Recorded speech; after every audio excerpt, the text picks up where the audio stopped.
Raj Romero has an IT background. So our software will be able to validate and scan your ID and make sure you're really Scott Simmons.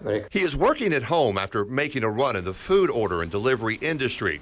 He is now going through the state application process to start his alcohol delivery company called MoonshineMS.com.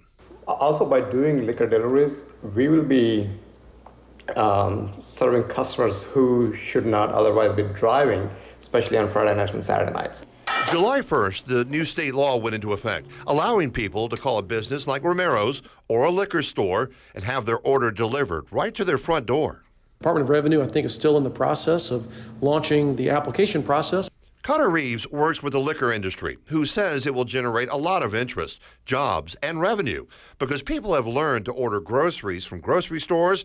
Now they can get alcohol brought to their door. Yeah, there's some national delivery companies that are going to be coming into the state, but we also have some local delivery companies that will be offering this too. The new law has quite a few restrictions in place. For example, a person delivering alcohol can't deliver it to a person who appears intoxicated. They have to be able to scan their driver's license before they make that delivery. And that delivery cannot take place in a county or city that is considered dry. Which means cities like Brandon or Pearl would have to approve liquor stores to be able to have alcohol delivered to their front doors there. There are critics. I think it's dangerous. Pastor Rick Henson says this home delivery law will make it easier for people to get into trouble, either by alcoholism or liquor in the wrong hands, despite the security promises. I know that people have been buying alcohol when it was illegal. People find a way to get around it. I think this makes it easier to get around. And it's not just Henson who has his doubts. Well, we're not for it. Actually, we feel like the liability issues are not on our side.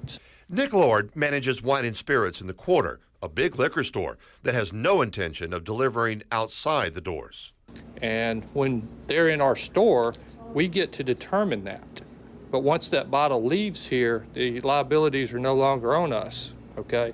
But in the delivery situation, that liability would follow that bottle to its final destination, and that would put our permit in jeopardy. As long as it is a safe practice that does not deliver to minors and it's doing it by the law, then I think it'll be something that some people will utilize. State Senator Josh Harkins says it's about choices for businesses and customers. I think it's, well, it's not anything that's not currently legal. It is providing a service that people obviously in other states won't. It's going to provide some opportunities for employment for other people. Which Romero hopes he will be able to do soon. It looks simple, but it is reasonably complicated, especially to figure out who can actually deliver alcohol. A new set of challenges for a new industry in Mississippi that will make it easier to move alcohol to those who want it. Scott Simmons, 16 WAPT News.